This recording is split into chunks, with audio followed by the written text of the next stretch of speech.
Hey, how's it going? This is Gedalia Blum, Mossadil. We have major developments unfolding right now. The United States, Israel, and the Lebanese government are preparing to sit down for talks about the future of Lebanon. But let's be clear about something. This is not really just a three-party negotiation.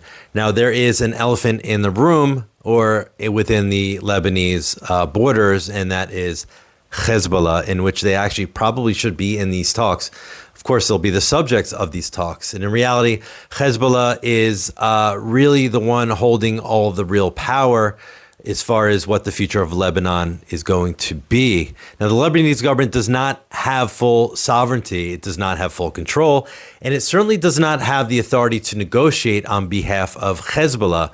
And we saw this recently when a senior Iranian figure in Beirut was told to leave and simply refused.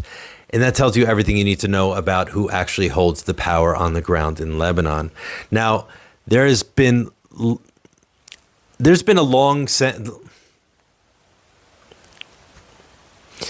long been a saying that Lebanon would be the first to make peace with Israel, but they will actually be the last because it is too weak to act on its own.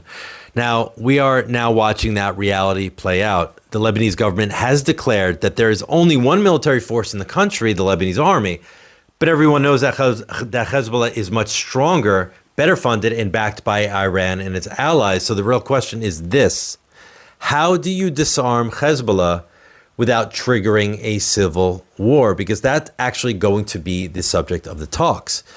And no one wants a civil war, not Israel, not the United States, certainly not Lebanon. But at the same time, doing nothing is also not an option.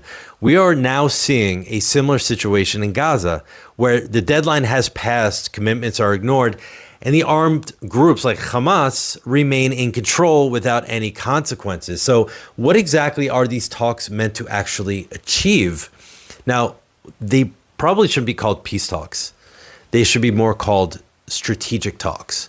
This is about whether the United States, Israel, and Lebanon can coordinate a real effort to dismantle Hezbollah and push Iranian influence out of Lebanon. That should be the objective.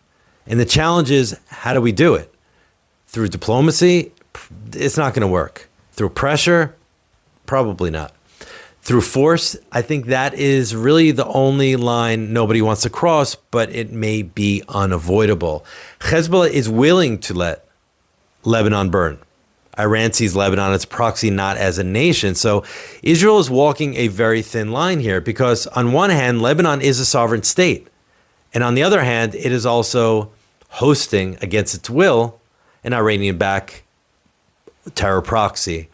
And that should come with consequences. And at some point, the Lebanese government will have to choose. They will either have to assert control, real control, or accept the price of not doing anything.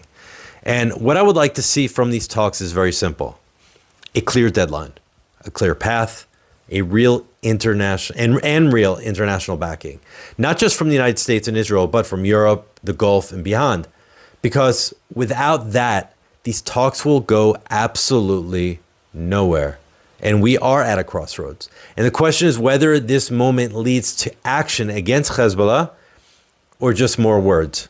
And I am afraid that unless there is real resolve with the Lebanese government and guarantees of backing and support from Israel and from the United States, and especially from Europe, especially from France, I don't know if Lebanon is actually going to move forward with the disarmament of Hezbollah. And if not, the price will be paid by both Hezbollah and the Lebanese government, because Israel is not willing to sit back and experience another October 6th, waiting for the next shoe to drop. Anyway, that's my take on these quote-unquote peace talks in Lebanon. I hope you have a beautiful day. Let me know what you think. Please like, share, comment below, and I hope you have a beautiful day.